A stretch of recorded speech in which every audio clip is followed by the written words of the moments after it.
Adventurous audio. From idea to ear.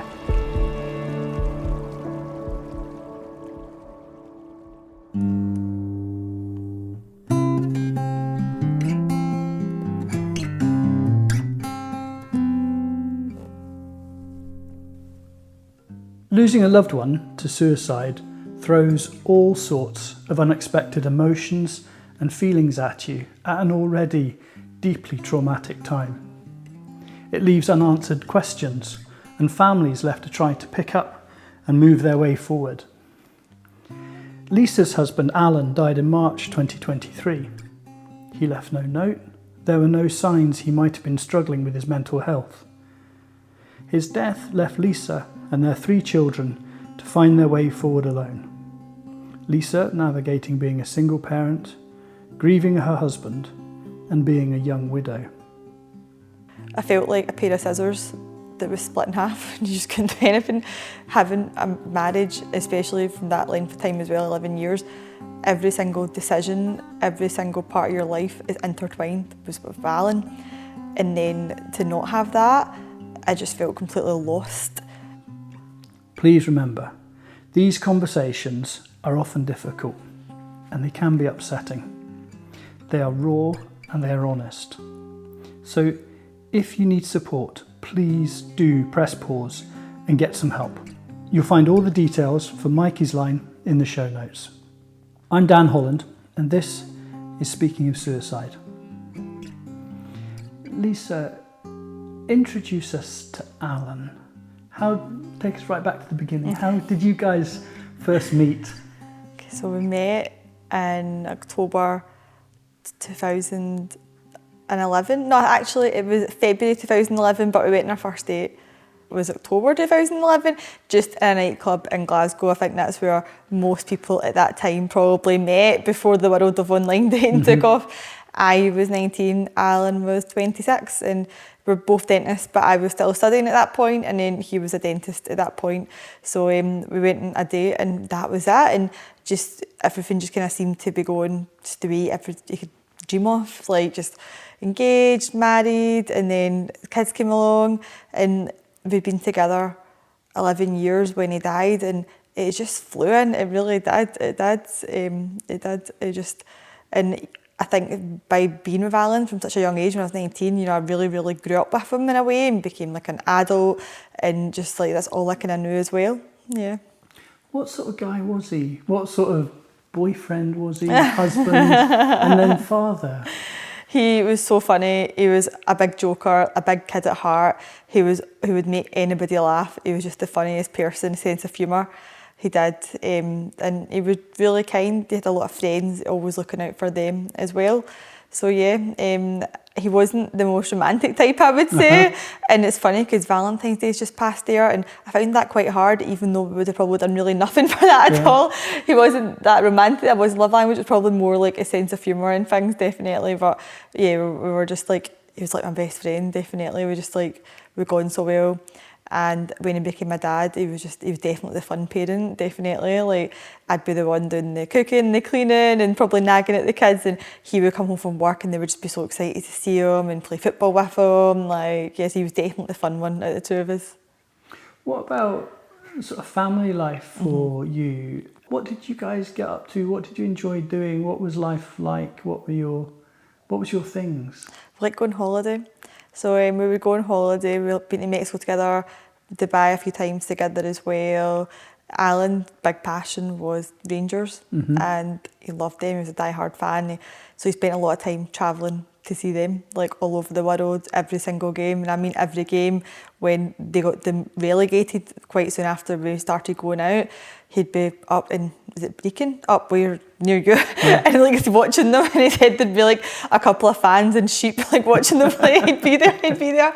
So yeah, he spent a lot of time like travelling with his friends as well and seeing Rangers, but we went on holiday as well, definitely. Was he a hands-on dad, or was he just the fun stuff? I would say like I would be the one like doing the feeding them, like the boring stuff. He would change nappies and things, but he would be the fun dad, like playing like football outside. he really wasn't into like screen time, but he would really wanted them outside playing with a ball and into football, and like he was a coach in the football team and things like that as well. So yeah. And did he ever talk about his mental health at all? Was he that sort of guy? No, not at all. Not at all. And because I had been with him since I was 19, I just thought that was normal, that he wasn't really that emotional. He never really spoke about his emotions. I never really seen him upset at all, really, in the whole relationship. But because, like, I think as well, he had that, like, football mentality, like, the guy's almost, like, feeling needs to be, like, tough almost on the exterior almost, which I think a lot of guys, especially in Glasgow, kind of have. But no, he never really spoke about that at all, how he was feeling or anything like that at all, no. And what were things like in the weeks and the months leading up to March 2023? I was on maternity leave with our third child, a wee girl, and I was about to go back to work. We had went a family holiday to Dubai in the January, and that was a lot of fun. Mum came with us for that as well. And then he went to New Orleans with his friends in February for Mardi Gras. So, I mean, when he came back, I was still like getting through his washing from that holiday before he took his own life. And sometimes I kind of wonder, like, he was constantly busy. He couldn't like sit and do nothing. He was constantly either working or travelling, doing something. But I wonder if, you make yourself so busy to try and almost like run away from yourself in a way, kind of thing. Almost like I've experienced with grief. Like, you just keep yourself so busy that you actually don't stop to kind of feel your emotions. I wonder if there's like an element of that to Alan as well. Of course, hindsight's a wonderful absolutely. thing. And yes. we'll come on and we'll talk about grief in a wee while. And I can only imagine you've probably asked yourself every single possible question in the 3 years since Alan took his own life. Yeah. Can you talk me through that day at all? Only tell me what you want to tell me. That's fine. Talk me through that day. What do you recall? Yeah. It's funny you say what do you recall, because I feel even now, looking back, memory is very blurred around that time. Even the first year, you're kind of like, what actually happened? Did that happen? But it's come back and you're like, oh yeah. That day, I wasn't well actually. It was the Tuesday. I always remember it being the day, it was a Tuesday. And it was my dad's birthday as well that day.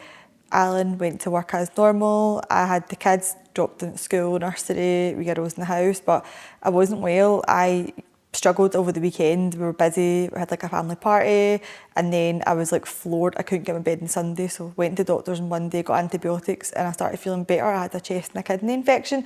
Just run down, just being a mum, just that's it, absolutely run ragged. So I wasn't well, and like everything seemed to be fine. I spoke to him throughout the day as normal, WhatsApp, spoke to him on the phone, just we were in constant communication throughout the day as like most couples are. And he was meant to be working late that night, so he was meant to be working until 7:30, and I wouldn't be expecting him home like until about 8 o'clock anyway. I was like, I think downstairs cleaning, and then I was getting the kids up for their bath and bed, but I'd given my son my phone to play Roblox on, and I think the phone then died, and he tried to phone me because when I plugged it back into charge I noticed that he phoned me. So I thought it was quite weird how he never left a text message like, oh, go and get this or do that kind of thing. But he tried to phone me, and then that was at about 6 o'clock. And my mum wasn't meant to be in the house that night. She was meant to go home because normally my cleaner would be coming the next day. But I had actually cancelled her because I was feeling so ill. I was like, I want my mum there to help me. And it's not something I would normally do because with 3 kids, your cleaner, you're just like, oh, thank God. Like, but then it's clean for like 5 minutes and then it's back to normal again. But because she's self-employed, I had to pay her. I was like, I went on the cancelled her. It's the first time I've ever cancelled her in all the years I've had her. And then it's just the way things panned out. Then like I was upstairs getting the kids to bed, and we had a Super King, and Sophia was in the cot. The boys, I would put them to kind of a bit sleep in my bed and then kind of move them through to their bed after. But I remember the door went. I couldn't get hold of Alan, but I didn't think anything of it. I think something was in deep your gut, kind of like, that's weird, like, because Mum was in the house as well and knew that, so you'd normally just phone my mum and be like, oh, can you put Lisa on the phone? But I still didn't think anything was wrong, and then the door went, my mum answered it, and I just assumed it was Alan, so I was shouting down like, that's Alan, let him in. But normally he would try and open the door and I would put the chain on, so it would like catch, but it didn't, it just rang it. So I still was like that. I was like, that's weird how he's not like trying to get in. and then my mum's got a dog, and the dog was going absolutely nuts downstairs, going absolutely crazy, and he's like a wee Maltese, so he's like wee man syndrome. He just barks at people come in the house. So I knew then that I thought at first maybe Alan's brought somebody back with him, maybe he's got somebody there, I don't know. But I heard a dog, and then nothing was really happening. I was trying to get the kids to sleep. I think my daughter was sleeping, one of my boys was sleeping, and then my mum came upstairs and she was like, don't panic, but you need to go downstairs. And I was just like, obviously you start panicking, you're like, what the hell? And as soon as I went out my bedroom, like my house, it's got a big landing in the middle, so I could see straight down and I seen the police officers. And at first I thought it was my dad because he works in Aberdeen, so I thought because my mum was there, something happened to him. And I was just started walking around like questioning them, like why here, like that. And then I started thinking, where's Alan? Where's Alan? Where's he? Why is he not here? And then, yeah, like I'll never forget their faces, like on their faces they had. It was just so like bad, like as if they were going to tell you the worst news ever, which it was, and asked me to sit down and told me like he was found at the station. I can't imagine what it must be like to be on the receiving end of that sort of news. I think that's probably the most traumatic thing out of the whole ordeal, probably. It was just like unbelievable. And it was just like, that can't be real. You question everything. And I even asked him, I was like, is he dead? Like, kind of thing, is he in hospital? Because you can't then process, like, he's dead either. So yeah, it was just like, it was unbelievable. It was, and just feeling like your whole world's kind of collapsing about you, and that how are you going to actually live now? And the fact that it's like a suicide, you kind of feel that there was an element of choice to that as well. And I know a lot of people disagree with that as well, that like, there's no choice when you're in that position, but you kind of feel like, why did he do this? Like, why? You're kind of left with all these questions and nothing. And the police kind of said, like, I just assumed there'd been a note, but they said no, there was nothing. They checked his car, and I just ransacked the house looking for it. I asked his work to check everywhere, but there was nothing at all. And those questions remain unanswered now. Yeah, the thing is as well, like, even if there was some sort of reason, or like the straw that broke the camel's back, there'd be nothing that's good enough, like, to justify someone doing that. And that's why I think, like, getting a note, I thought would be really comforting, but people say that have received notes, it's not a comfort, there's nothing on there that they could justify what they've done. And sometimes people leave notes and they'll blame other people and things like that, so then they've got to live with that as well. So yeah, it's difficult, I think, because I'm the type of person I like to know why everything happens. I like to have a plan. I had like a diary before Alan died, like I knew what was happening every single day, and I just had to know like why, because you can't get your head around the fact they're dead, but you try and like almost justify it and rationalise it. But yeah, there was no note, there was nothing, and I think, and like a lot of people like myself, there's no answers, and you just have to make peace with that, and that's it. How, if you're someone who likes to make a plan, how on earth did you cope the next morning when the kids get up and Dad or Alan isn't at home? How do you start to... Did you tell them? What did you tell them? What did you do? Yeah, our boys at the time were 4 and 6, and then my girl was 10 months, so it was different ages as well, which is difficult. That night, my eldest son was trying to come down the stairs to see me, and he's seen police officers, so he already was like, why are they here, what's going on, like, where's Daddy? And I just didn't, I couldn't tell him, so I just said he was sick. And then I think he said as well, he was like, they were talking about like something, why we're talking about that, and I just said, oh, he took ill travelling kind of thing. And he then I got in touch with the Reverend. All of the kids were christened. She actually christened my daughter a few months before, like family christening. I got in touch with her, and I was like, I don't know how to tell them. Like, how do you tell them? Because it's just something that you cannot prepare for. And I didn't know anybody in the situation that had like lost a parent really young. So she was brilliantly raised and just said that you have to be honest and direct, and you don't have to use like tell them exactly what happened, like it was a suicide, but obviously just make sure they know that he's dead and not coming back. That's the main thing. And I think they went to school the next day as normal, which is crazy. Because like teachers would have known before them. Yeah. Which is crazy, because I phoned the school the first thing the next day, like I put them in. Even looking back, it's just like, oh my God, like it's crazy, but they had to go in because there was nowhere else they could go. Like the police were coming back and forward, they were in my house every day for a month, so how is that suitable for the kids to be there? And like, I think as well, when you go through something like that, you need that kind of time when the kids are at school just to properly grieve and cry and get everything out, and then you can kind of like pull yourself together again, like when they come home. And you want to be there for them, don't you? Yeah. And try and hold everything together to be there to support them. I think that's what any parent would want to do, wouldn't they? You become really protective as well, like absolutely. Like, and one of my kids son's neurodivergent, he's autistic, so the way that a neurodivergent person grieves to a neurotypical person is completely different. So my son, who's neurotypical, he cried every single day for like months, like, where's daddy, when's he coming back? Like, it was just a never-ending cycle. Then he'd go to sleep and then he'd wake up again and think he was still alive, and like it was just went on for months until he stopped asking. You're kind of glad that he stopped asking. Yeah. And then my son, who's got autism, like I think he very quickly realised that he was dead, but he didn't show any emotion until about 6 months after he cried. Yeah, so very different.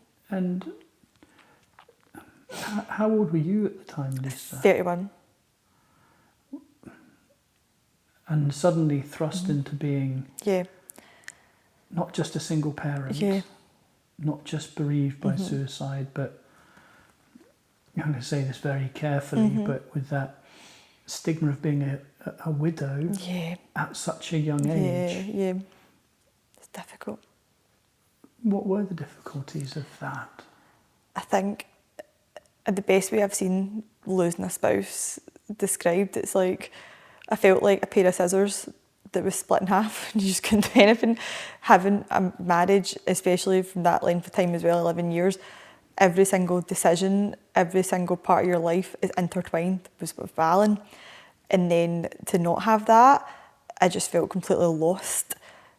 He was the one working full time, the breadwinner. He was the one that dealt with most of the kind of like bills, things like that. Like I didn't know a lot of the passwords, things like that you had to know after.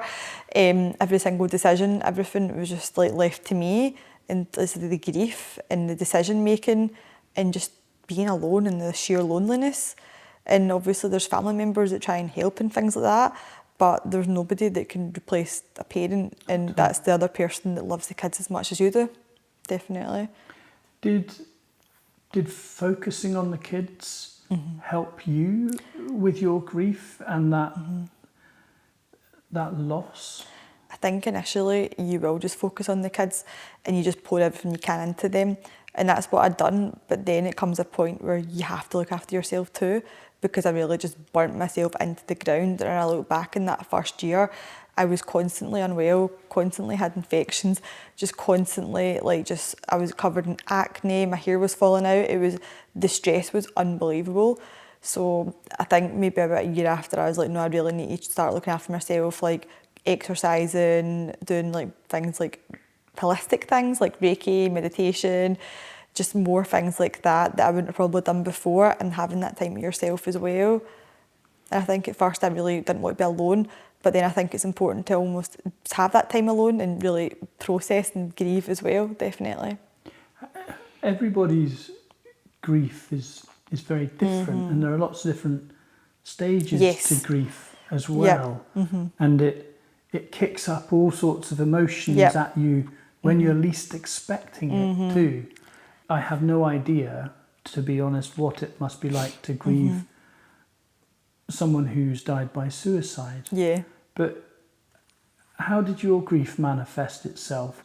So I did kind of feel the waves that people spoke about. And I mean, just remember watching my son play football and a big wave went over me, like, oh my God, like he's never going to see him play football again. Like, oh my God, Dad's not going to watch him, like that. And that was a few weeks after. But initially, like when the police tell you go into like fight or flight, it's like survival mode. It's sheer adrenaline running through you. And the emotions are coming really, really thick and fast. You can feel about 100 different things in the one day. It changes so quickly. Everything from obviously devastation, guilt, why did I not see any signs, why are my kids now left without a dad, anger, definitely, just frustration, confusion, everything you just feel. Anger at yourself or at Alan? Or anger at Alan, anger at the world, but definitely was directed towards Alan, but it's got nowhere to go because you can't have an argument with him because he's dead, definitely. It's very kind of volatile in those kind of, like I'd say, first few weeks and months. It's almost like you love him, but you hate him for what he's done and his final action. And I felt as well that it almost erased like all the happy memories that we had together. I couldn't look at a picture, I couldn't say his name, I couldn't say the word suicide for the best part of 2 years. I think that's really normal as well for people going through a suicide loss. And then I would say your emotions almost plateau, and I just became really numb. Really, really numb. And I think it was like other things that happened that I should have felt emotion at. I felt nothing at, and I was like, well, that's not normal, that's not normal. Because if you can't feel any sadness, then you can't really feel happiness truly either. But I think I really came out of that probably about the 2-year mark as well. And that was probably with the help of counselling and having peer support as well. In doing some reading ahead of our conversation, Lisa, I came across your Instagram and your TikTok, which is, if anyone else wants to go and find it, it's the Widow Diaries. And in one of your reels, you talk about this sense of a suffocating fog hanging over you. What have you done or learnt about yourself, perhaps in that year, once you were able to start to think about things a bit more, that has helped you emerge from that fog that landed over you?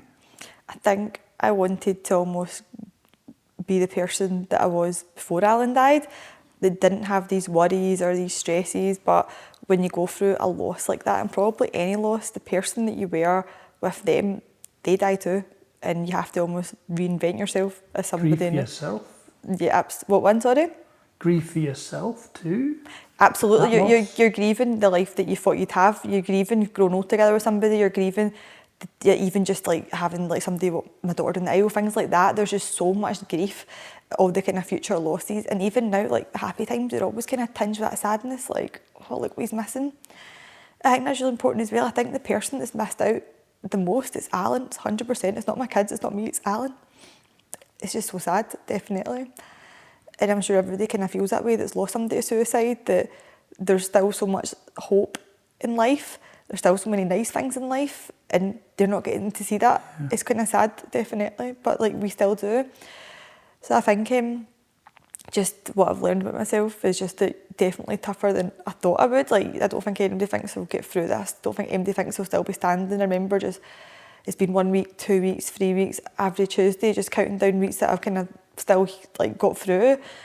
And I think as well that like, obviously times are hard, but we also have nice times as well. And it's just like, when you do feel like when times that the grief's really hard, know that it'll pass and it's normal as well, and you have to feel things to heal as well.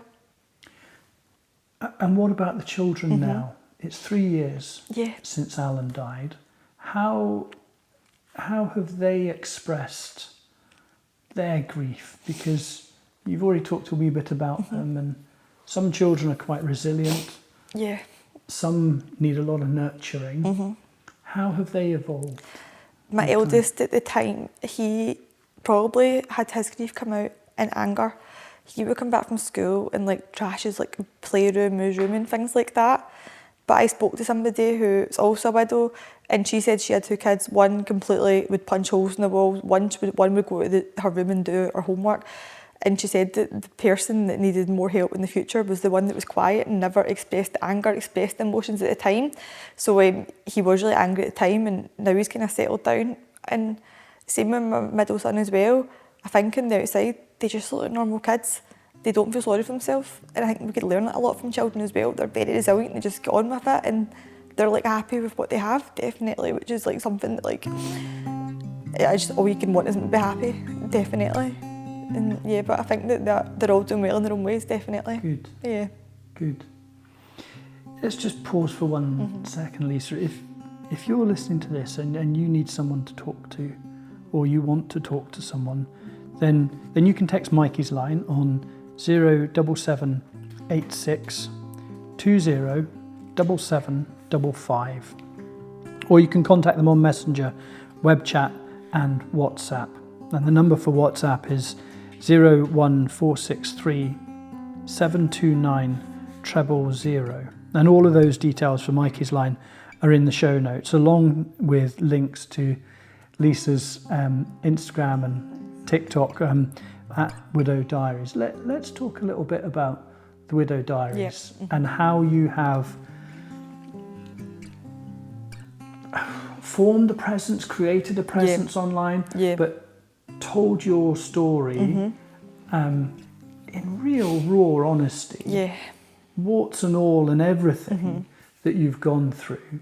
We hear so much, especially at the moment, about how social media is a dark force and it's bad for us in many ways, especially young people, but you're turning it into a force of good for you and for other, presumably young widows or all widows. How directly are you finding that being so honest online is helping? I think it came from not talking about it for about 2 years, and then having peer support.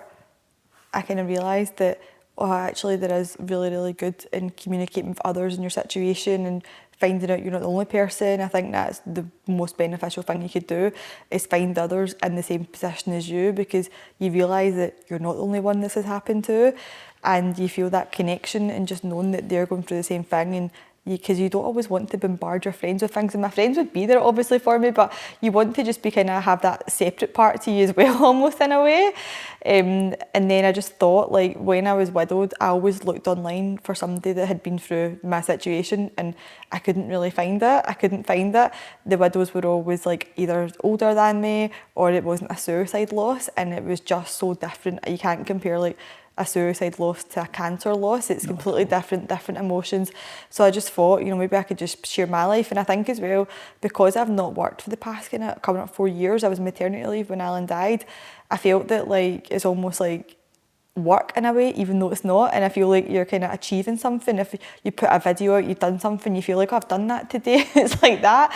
And it's crazy. And I think a lot of it comes from that as well, just wanting to try and turn the pain into purpose into as well. Definitely, yeah. And what about that peer support? How has that helped you? Because you talked about your mum earlier on.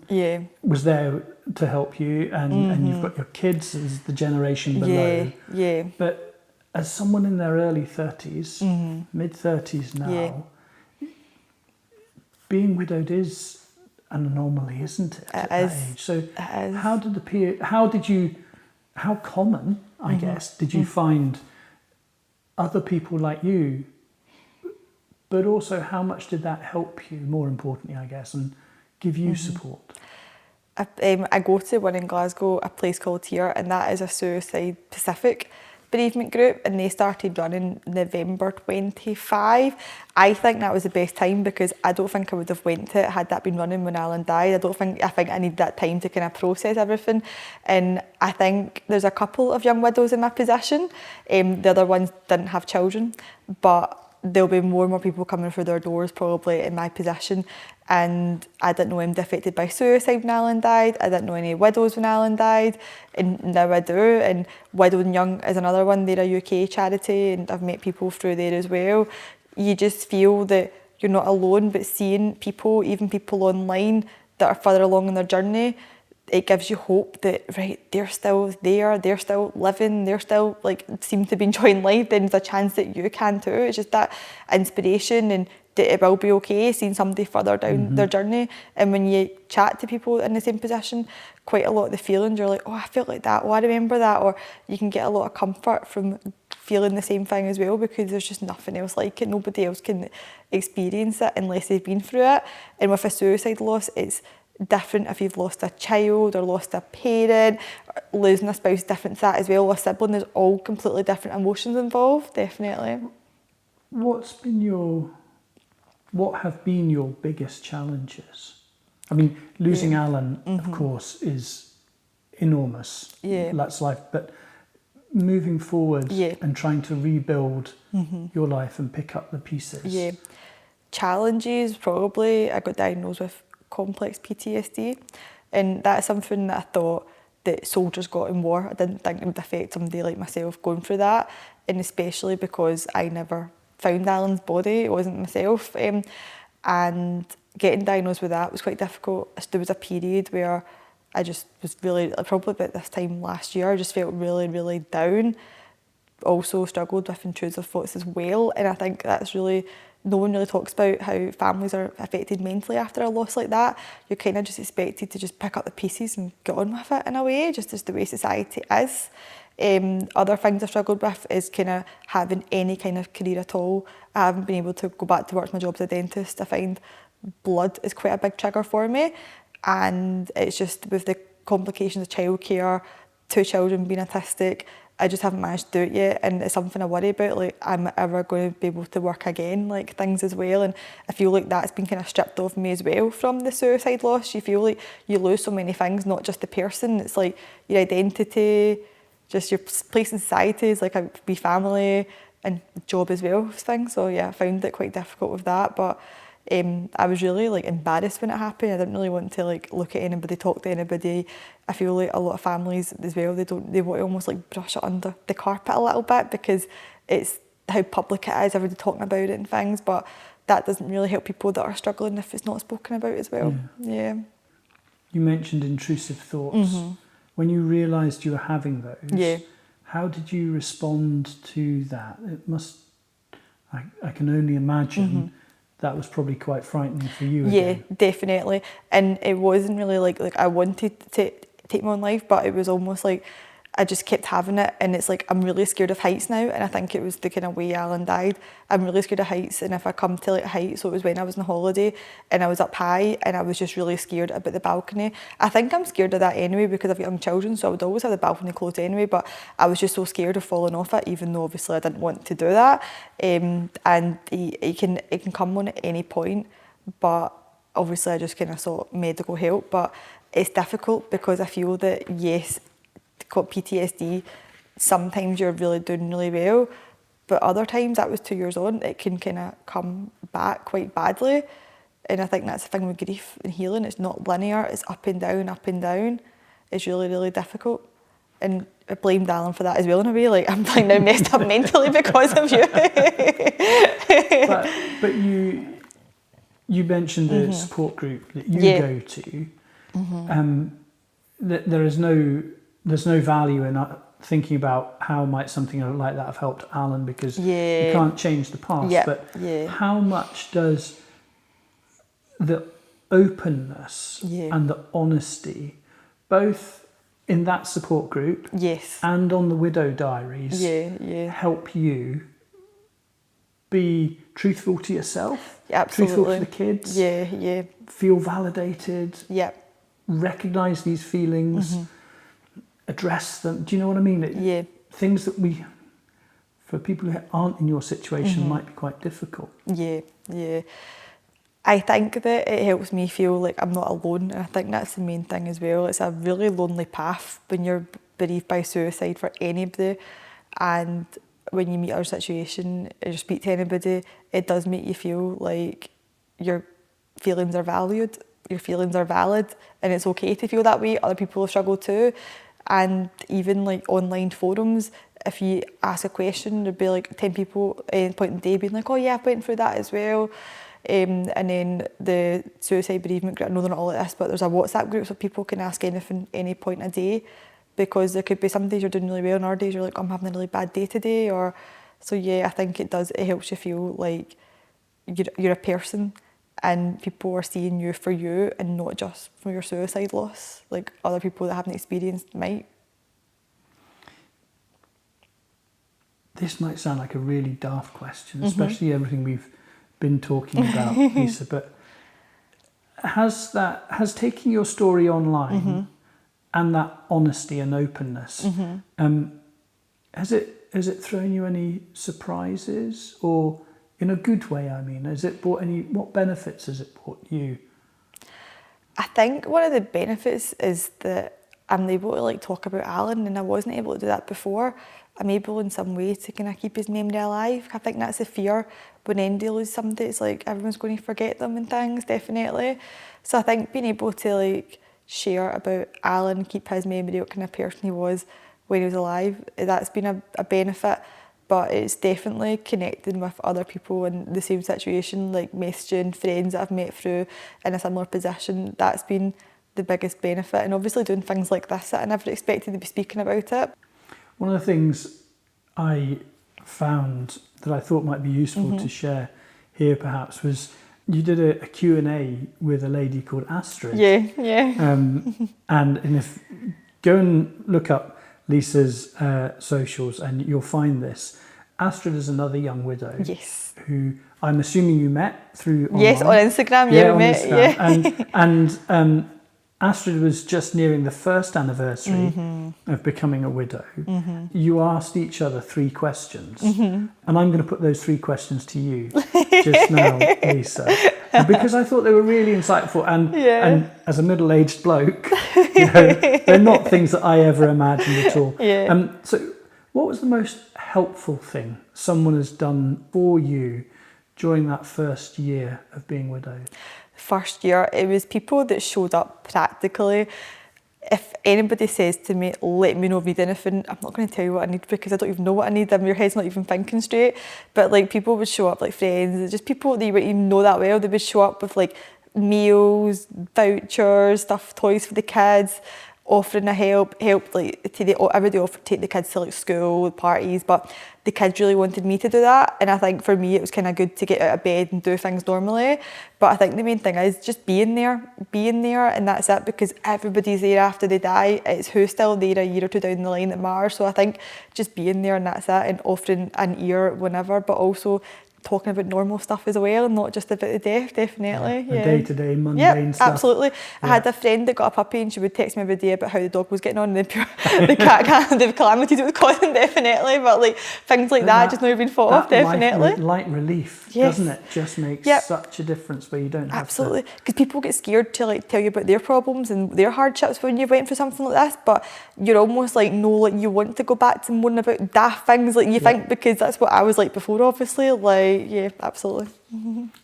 And so the second question I asked her was, what was the biggest misunderstanding you experienced as a young widow? I think when people see you like walking out a door with your makeup on, they think, oh, she's all right, she's doing fine, she's like over it almost, like because I'm not in my bed like crying all the time.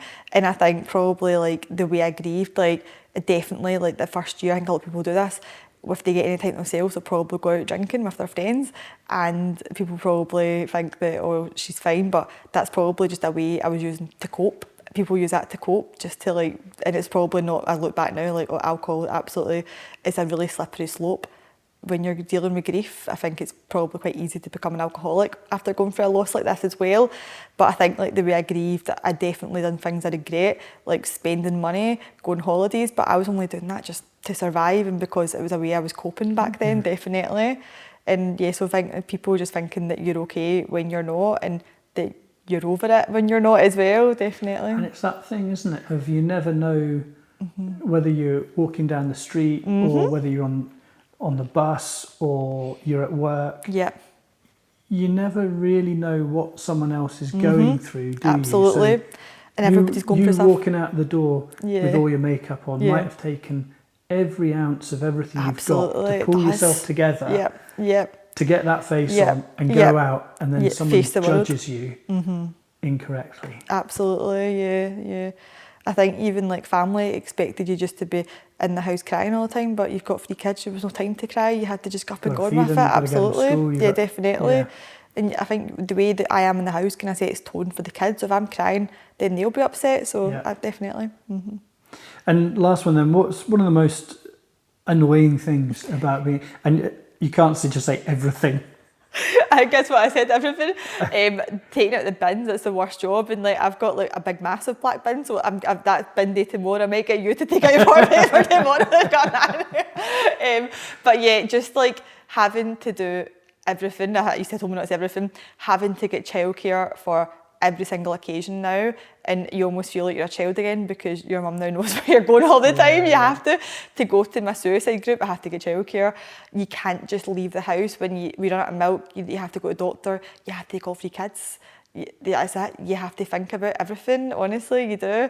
But and just like having to, like, you're used to being with a couple, but having to go to things alone. But obviously you realise you're not the only person that's single, and you kind of get used to that as well. It's obviously hard, but you do it. And I've got an amazing group of friends as well. But it's just being responsible for every single decision and just being everything to everybody. But obviously that is a blessing as well, like having my kids, definitely, yeah. I wonder, Lisa, you've clearly, I mean, you're sitting here, you're smiling,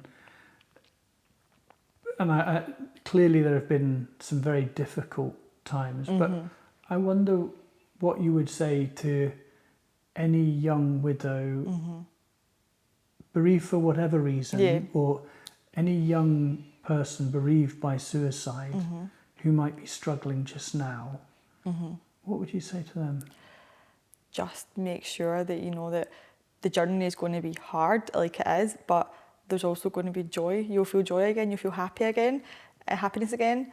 And if you're struggling, it's important that you reach out yourself, because there were so many times that I just wanted to do everything myself and try and be the super mum, do everything, not ask for help, but definitely ask for help, tell people exactly what you need, because they won't know unless you tell them.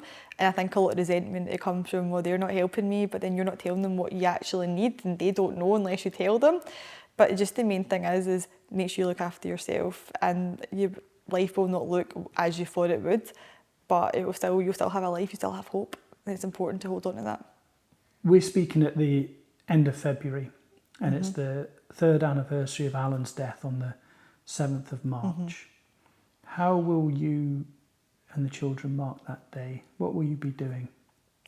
On that day, it's a Saturday it falls this year.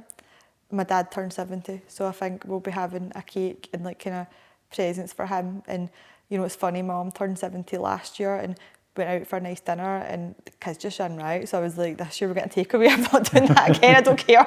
We'll get a Domino's. So yeah, we're going to just do that and then get a cake for my dad. I'm not sure what I'm going to do yet for the kids. Last year I went to Alan's grave. I haven't been to the grave since. I find it really, really difficult. And obviously a lot of the kind of grief people I follow, they put a lot of content up at graves and kids at graves. My kids have never been to the grave. My wee girl has when she was a baby, but not the boys. My oldest son, I do talk to them about it, they want to go, but they don't. My younger one would go, but my oldest one, he's quite scared of it, so you have to kind of respect him as well. But I never mentioned last year it was the 2nd anniversary, but kids aren't stupid, and like a few days later they were like, how long has Daddy been dead for? Like they just know that that's kind of been 2 years. So I think I'll speak to them, have a conversation about what they want to do. If they want to maybe get a balloon, write a wee message on it, and maybe just light it off here. Yeah, definitely. I think what I'd say to anybody with anniversaries is you never know how they're going to affect you. Like last year, I went and got like beauty things done on that day, and I remember just sitting in the waiting room like crying my eyes out. You have no idea how you're going to react. So I think have something nice planned, but don't do anything too much, because you might not be able to actually physically do it. You might be so upset. You can be fine the day before, and on the day just hit you like a ton of bricks. But and I feel it now, like starting to like approach, definitely, like kind of that, it's like a cloud almost, and you also might feel relief on the anniversary that, oh, it's over with as well, like, oh, I've done it kind of thing. But yeah, just I'll speak to the kids about how they want to mark it, but it's shared with my dad's 70th, so it'll be like, I don't know if it's a blessing or a curse or not having that as well, but it's just the way it is. A lot of people message me and say that when their loved one took their own life, it wasn't their own birthday or somebody else's birthday. I don't think it really matters what day. I think at that point, everything's out the window in their head. Changes. Absolutely. Yeah. Lisa, thank you so much. Thanks. For your honesty and your trust in talking to me today. Thank you. Thank you very much indeed. Thank you. There's a link to the Widow Diaries, Lisa's Instagram and TikTok in the show notes. Now here's Shona from Mikey's Line with a few thoughts to take away from our conversation today.